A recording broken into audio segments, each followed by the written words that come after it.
Yeah, all good. Pass it back and forth.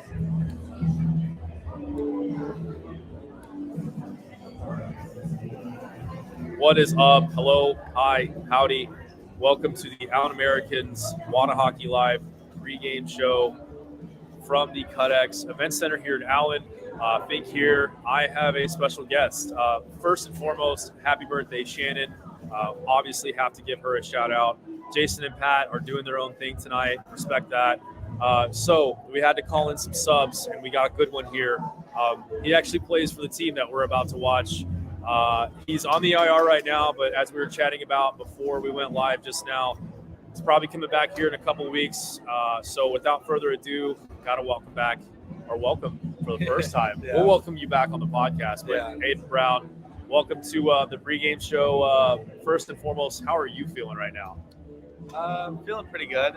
Hurt right now, which kind of sucks, but only have 2 weeks left on the IR. So once I come back, I'll be pretty excited, to be honest. So obviously this team is on a tear right now. We'll just get that out of the way. The team is on an absolute tear.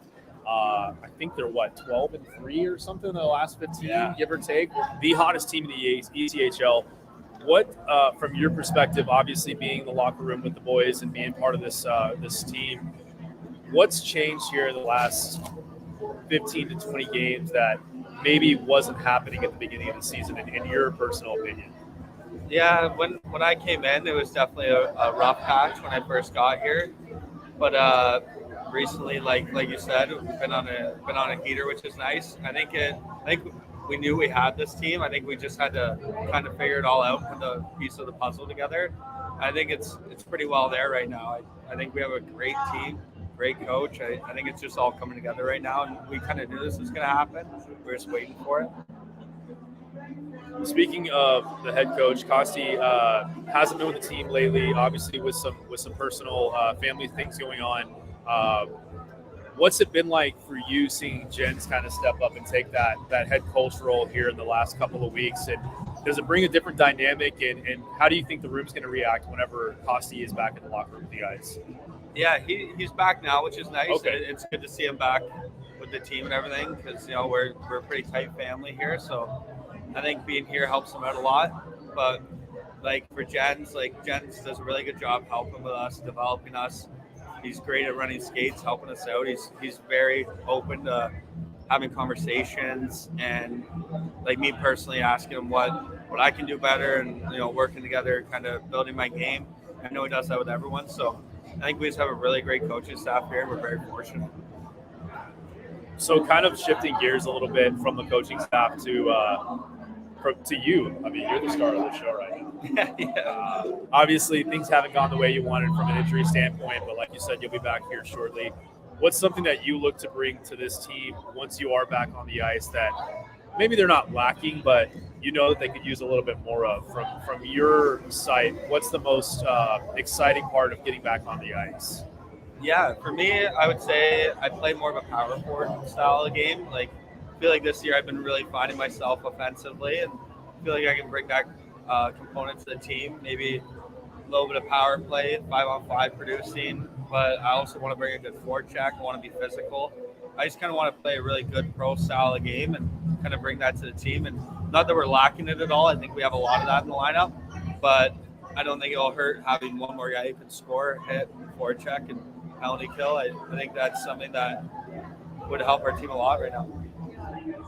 So kind of moving a little bit more over to the personal side of things, you and I have been talking a little bit before going live here. You shared some info with me that I was a little surprised to hear. You grew up a Stars fan. Yeah. So I think for everyone that sees this or will hear this, what in your eyes, or actually let me ask this, who is your idol on the Dallas Stars growing up? I mean, obviously it's a little bit different now. Yeah. They're full-grown adults, so it's kind of weird to see. Yeah. I love Jamie Benn. He's a great man when you're I'm his age. Though. Yeah. So growing up, who was your guy? I think it's not going to be a surprising answer, but who was your guy growing up? Yeah. When I was a kid, I just fell in love with Mike Badano. Just the way he would fly around the ice. He was unbelievable to start with. But I grew up in Toronto, which is all my friends pretty much were live and die by the sword for the Leafs. and I just want to be a little bit different. And I love the jerseys when I was a kid. The gold and the green was awesome, and just watching him was awesome, like great. And then once he was done and Jamie Benn kind of stepped in, really tried to model my game after him. And when I was younger, at least I tried, maybe not as much now. But I would always kind of say, like, maybe like a poor man's version of Jamie Benn. So I always got a kick out of that one. But yeah, just growing up, just wanted to be a little bit different. I felt like that was kind of a team where I could express that. So speaking of the Dallas Stars, there were a couple of special guests at the house last night here at the CutX Event Center in Allen. Jake Ottinger and Ty Delandria, who didn't really get the respect that he was due from what I was told. He was on camera here in the arena, and he was sitting next to Otter, and they just put Otter's name up. But you said that you're still in touch with them, still friends with Deli. So what was it like kind of growing up with him and coming up through juniors and into the minors? And what's your experience been like seeing other friends that you've grown up with and play with kind of get that opportunity in the show? And when can we expect you in the show? Yeah, I think that ship sailed a little bit. But who knows? Maybe one day. But yeah, it was nice seeing Deli again last night. I've been fortunate enough to see him a couple times, which is really nice.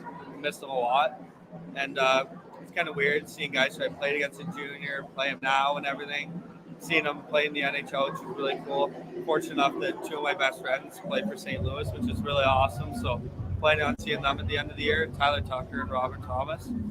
So it's really nice seeing those guys and having those friendships with them, especially in Toronto growing up. Like, you know, there's more hockey players than you could ever name who come out of Toronto, and you know, having those friendships is great. And seeing them every summer, skating together, skating with Deli. We actually, me, Deli, a bunch of guys all play on the same men's league team, so it's nice kind of seeing them every summer once a week, which is nice because especially during the season, it's kind of hard to see your friends when we all live in different places. But it's nice seeing your buddies on the road when you play them, so that's really cool going in different cities and seeing your friends. So kind of bringing it back to Allen, obviously we're here at the CutX Event Center, like I've said a couple times. This is your first season here in Allen. You played for the Norfolk Admirals for, what was it, 3 seasons? No, half last year. Okay. Half this year. So what's your experience been like with the Allen Americans and the small kind of sample size that you've had so far this season? What are your thoughts on the town? And what are your thoughts kind of playing with a new organization going into the season? Yeah, like I was really happy to come here because I've heard great things about Allen and, you know, a lot of good references. And when they told me I got traded here, I was pretty excited, to be honest. Like, I think I kind of needed a little bit of a fresh start. And, you know, being from Toronto, like, Texas is pretty foreign.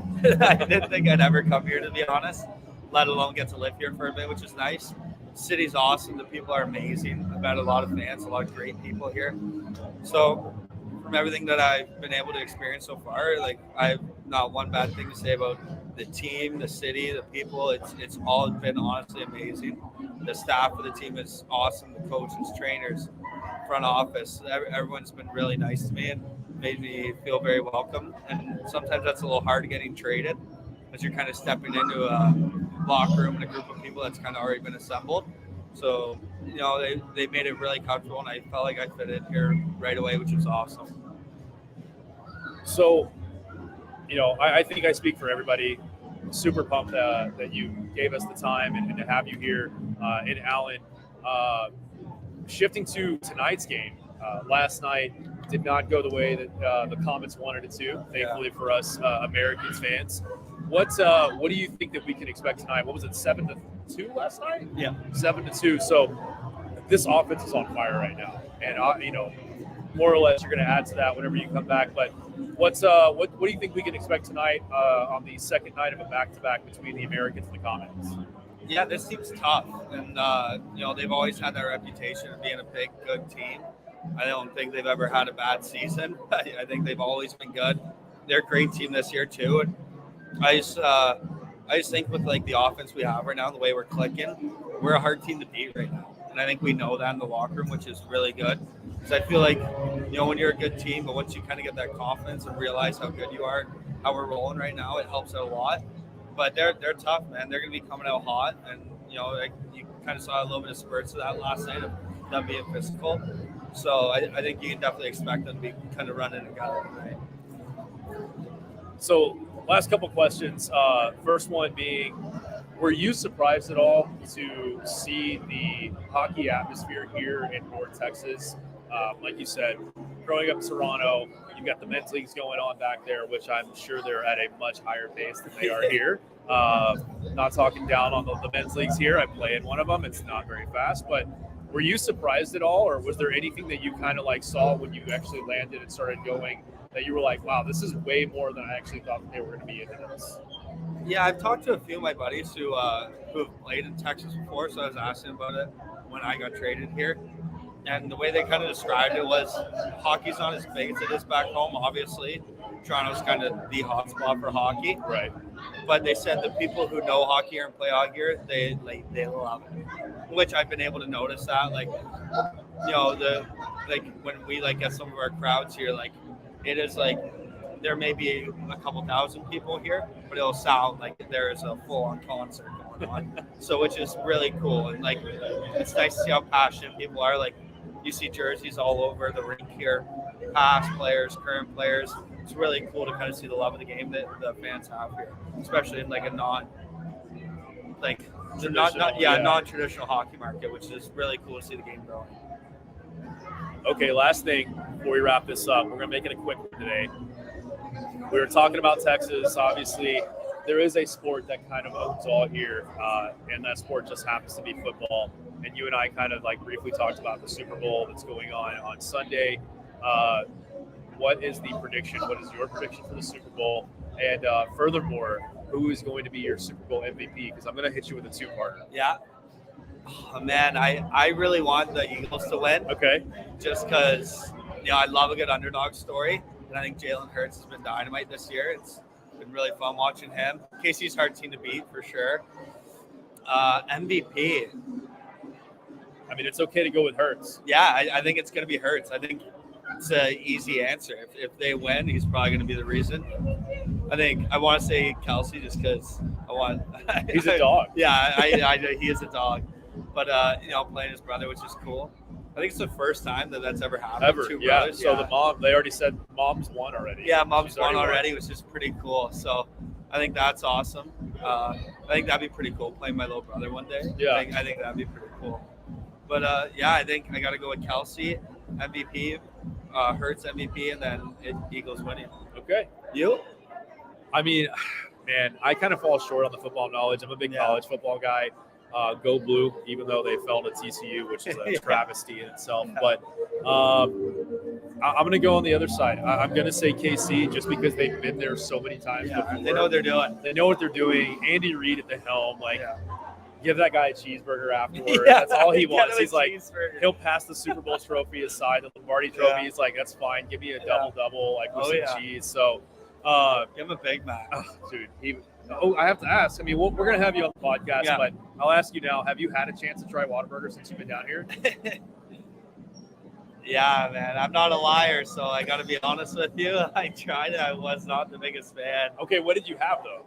I just got like a regular cheeseburger. Okay, all right. I'm going to try it again for sure because I feel like I didn't get the best review. But, yeah, I didn't love it, to be honest. That's okay. There's a couple of different ways to try it, and one of them's at 3 a.m. after a long dinner. I heard that's the best time to try it. Yeah, the breakfast taquitos are just an absolute icon. And the patty melt. We got to get you set up with a patty melt. One last thing I want to ask you before we wrap this interview up. First and foremost, thank you for taking the time to hang out with me today. What is your message to the Americans fans going forward, obviously with you making your return here in the next couple weeks? Yeah, like expect a lot of good hockey coming up. We got a lot of important games. Our division's really tight right now. And like your guys' support keeps us going. Like you know, hockey's one of those things you can't play in front of an empty arena. So I think the love and support you guys give us, it's awesome, and it never goes unnoticed in the room. If you ever see any of the players, don't hesitate ever to come and say hi to us. Always have the time of day and love interacting with the fans. So I think that's all I can say personally. But yeah, love you guys and appreciate everything. Awesome. Well, that's a wrap for the Americans. Whatahockey Live pregame show. Aidan Brown to my right, probably your left on the screen. Fink here at the CutX Event Center as the Americans are getting ready to take on the Fort Wayne Komets here from the CutX Event Center. Make sure to go to allamericans.com to grab your tickets for upcoming games. You'll probably see us here. You'll probably see Aidan back on the ice pretty soon. But thank you guys for tuning in. Thank you for listening. Whenever this drops, we'll make this a little mini podcast session. And yeah, go Red and go eat more Whataburger. Yeah, thank you. Thanks for having me. Absolutely.